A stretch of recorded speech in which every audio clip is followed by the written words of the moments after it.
हमारे साधु महाराज ने हमें बताया था कि आप कोई राजपुरुष हैं। उन्हीं साधु महाराज की आज्ञा और आशीर्वाद पाकर मैं अपनी पुत्री अंशुमति का विवाह आपके साथ करने के लिए वचनबद्ध हूँ।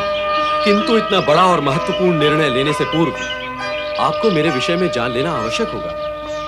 आप राजपुरुष हैं, शालीन हैं, विनम्र हैं, क्या इतना पर्याप्त नहीं? जिसे आप राजपुरुष कह रहे हैं वो एक राजभ्रष्ट दरिद्री है। बाल्यकाल में ही, कहें तो जन्म लेते ही मेरे माता पिता स्वर्ग सिधार गए थे। विनम्र और शालीन तो मैं आपकी दृष्टि में हूं, अपनी दृष्टि में तो मैं एक अभागा हूं जिसने जन्म लेते ही अपने माता पिता को खो दिया। अर्थात अब तो आपको उनके नाम का स्मरण भी नहीं होगा?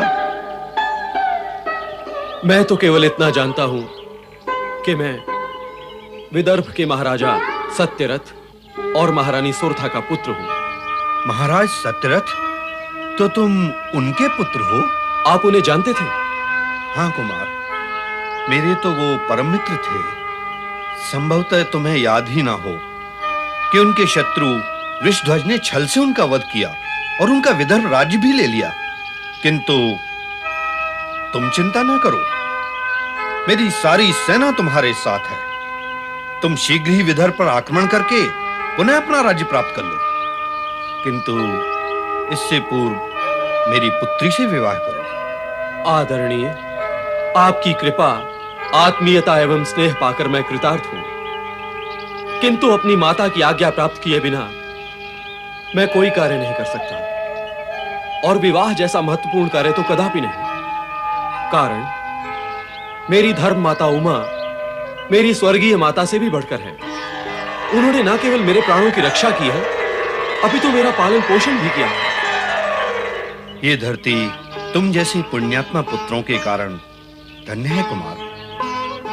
सुनो धर्मगुप्त, मुझे वट वृक्ष के नीचे ये स्वर्ण कलश मिला है। साधु बाबा ने जो कहा था वैसा ही चमत्कार हो गया।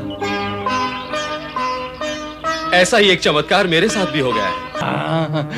आनंद आ गया। सुंदरी। महाराज, महाराज, महाराज, अनर्थ हो गया है महाराज। और क्या क्या हो गया है महामंत्री? अनर्थ और विनाश हो गया है महाराज।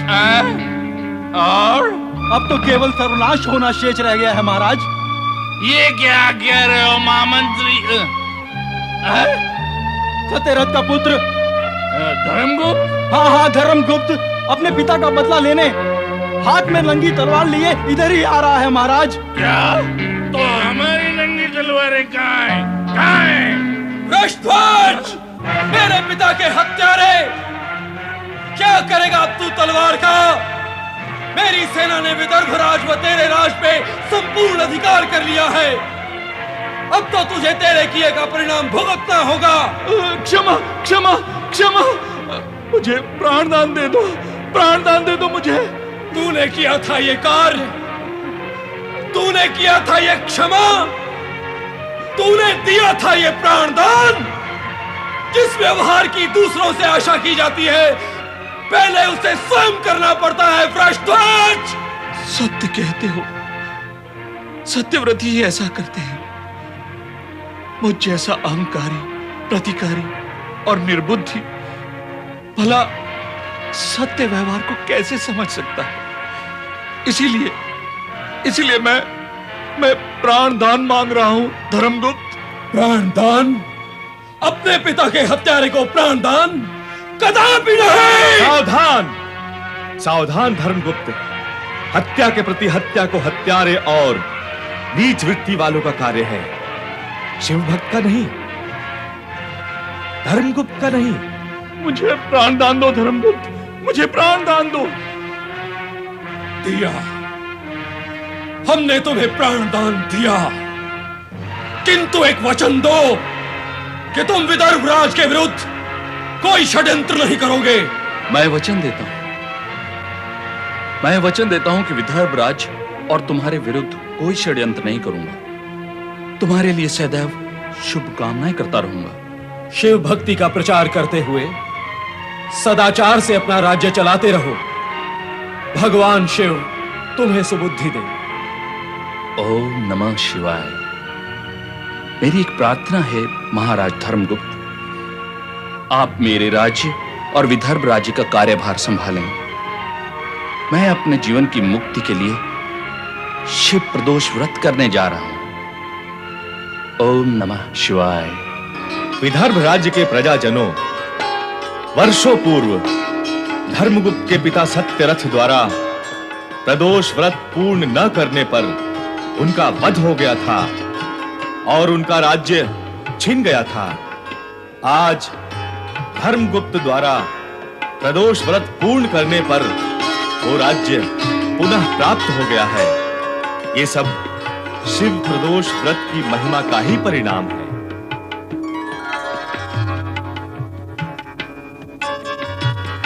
विदर्भराज महाराज धर्मगुप्त की जय। विदर्भराज महाराज धर्मगुप्त की जय। विदर्भराज महाराज धर्मगुप्त की जय। इस शुभ अवसर पर मैं घोषित करता हूं कि शीघ्र ही मेरी पुत्री अंशुमति का विवाह महाराज धर्मगुप्त के साथ धूमधाम से संपन्न होगा।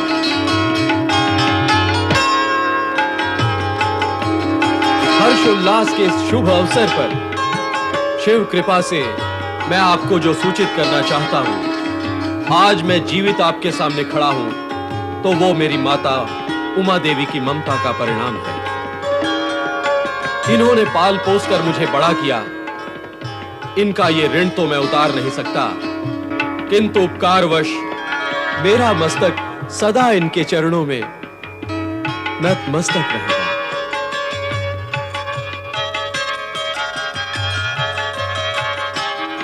आज से इन्हें इस राज्य की राजमाता होने का सम्मान प्राप्त होगा। राजमाता की जय। राजमाता की जय। और मेरा भाई शुचिव्रत राज्य संचालन में मेरा पूरा पूरा साथ देगा। अब आप सब मिलकर प्रेम पूर्वक मेरे साथ बोले, पराग पर ब्रह्म परमेश्वर की जय। भगवान शिव शंकर की जय। नारायण नारायण। प्रणाम। ये सब भगवान भोलेनाथ और माता पार्वती की कृपा का फल है। अतीत की समस्त दुखद घटनाओं से हमें यही शिक्षा प्राप्त होती है कि हमें शिव प्रदोष व्रत से कभी विमुख नहीं होना चाहिए। देवर्षि नारद सत्य कह रहे हैं। मैं ये घोषणा करता हूं कि हमारे राज्य के ग्राम ग्राम में शिवालय का निर्माण होगा तथा शिव शक्ति का प्रचार होगा। बोलिए हर हर महादेव। हर हर महादेव। हर हर महादेव। हर हर महादेव। हर हर महादेव। हर हर महादेव। प्रणाम माते।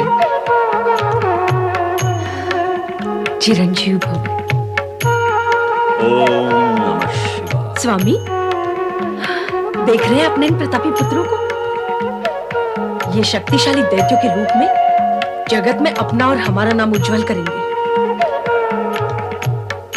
प्रणाम पितृदेव। आयुष्मान भव, कल्याण भव। स्वामी, शीघ्र ही इनका नामकरण कर दीजिए।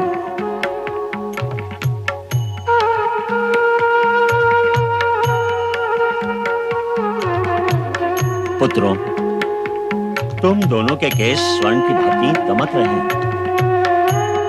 तुम्हारे नाम के साथ स्वर्ण अर्थात हिरण्य का जन्मजात संबंध है, अतः तुम दोनों के नाम हिरण्य से ही आरंभ होने चाहिए। तुम्हारा नाम हिरण्याक्ष तथा तुम्हारा हिरण्यकश्यप उत्तम रहेंगे। सुंदर, अति सुंदर। रूप के अनुकूल ही नामकरण किया है अपने स्वामी। दीदी पुत्रों को यही नाम शोभा देंगे। पुत्रों, तिथि पुत्र होने से तुम दैत्य अवश्य हो, किंतु यह भी ध्यान रहे कि तुम एक ऋषि पिता की संतान हो। इसलिए जीवन में धर्म के विरुद्ध आचरण करने की भूल कभी न करना। पिता का यह आदेश हमें सदा स्मरण रहेगा। पिता की इच्छा और आदेश के विरुद्ध आचरण करने का विचार हमारे मन में कदापि नहीं आएगा पितृदेव। कल्याण भव। सुनो रे पुत्र, अपने पिता की इच्छा और आज्ञा के अनुसार आचरण करते हुए तुम दोनों को अपनी माता की आकांक्षाओं का भी ध्यान रखना होगा। और मेरी तुम दोनों से यही आशा है कि तुम तीनों लोगों पर विजय प्राप्त कर स्वर्ग के स्वामी तथा सम्राट बनोगे, अर्थात तीनों लोगों पर तुम्हारा ही शासन होगा। होगा माता, अवश्य होगा। हम तीनों लोगों पर विजय प्राप्त करेंगे। हाँ माता, हम आपकी कामना और इच्छा को फल तक अवश्य पहुंचाएंगे। हम जगत के समस्त दैत्यों को एकत्रित कर एक विजय सेना बनाएंगे और सर्वप्रथम हम स्वर्ग पर अधिकार करेंगे। हम वही करेंगे जो आप चाहती हैं माता। अब हमें विश्व विजय के लिए प्रस्थान करने की आज्ञा दीजिए माता। मेरा आशीर्वाद है तुम दोनों विजयी हो। नारायण नारायण नारायण, श्रीमन नारायण नारायण नारायण। दैत्यराज हिरण्याक्ष की जय। दैत्य जाति के शूरवीर सैनिकों, इस सत्य को समझ लो कि इस जगत में श्रेष्ठ और शक्तिशाली हमारी जाति है। इसलिए इस जगत पर शासन करना हमारा, केवल हमारा अधिकार होगा। नारायण नारायण। हमें तीनों लोगों पर अधिकार प्राप्त करना है और हम वो करके रहेंगे। हमारी इस विजय यात्रा में यदि कोई देवता या मनुष्य विरोध करे तो उसे कुचलकर हमें आगे बढ़ना होगा। जगत के विनाश के लिए एक असुर ही पर्याप्त होता है। यहाँ तो दो दो असुर राज तीनों लोकों पर आक्रमण करके विनाश लीला का आयोजन कर रहे हैं। नारायण नारायण। सामने आए हर विरोधी को मिटाकर ही हम अपने लक्ष्य तक पहुंच सकेंगे। और हमारा लक्ष्य है तीनों लोकों पर दैत्य शासन का विजय ध्वज फहराना। दैत्यराज हिरण्याक्ष की जय। महाबली हिरण्यकश्यप की जय। दैत्यराज हिरण्याक्ष की जय। ये विनाश लीला का तांडव प्रारंभ होने से पूर्व ही इस कटु सत्य की सूचना मुझे भगवान भोलेनाथ को दे ही देनी चाहिए। नारायण नारायण। ओम नमः शिवाय। ओम नमः शिवाय। ओम नमः शिवाय। ओम नमः शिवाय। ओम नमः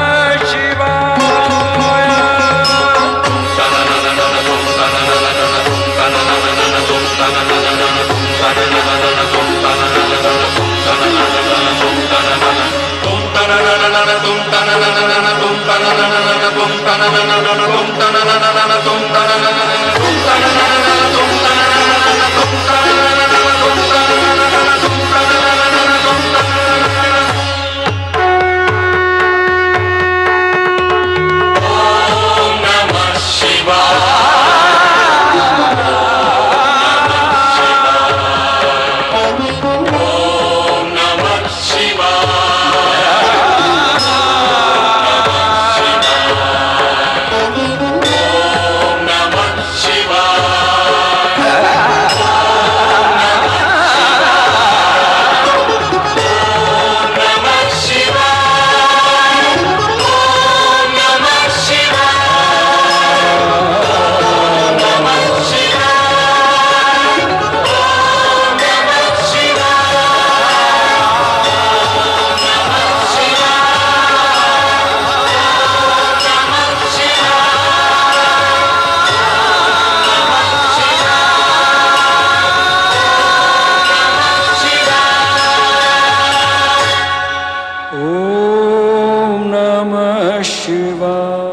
नमः शिवाय।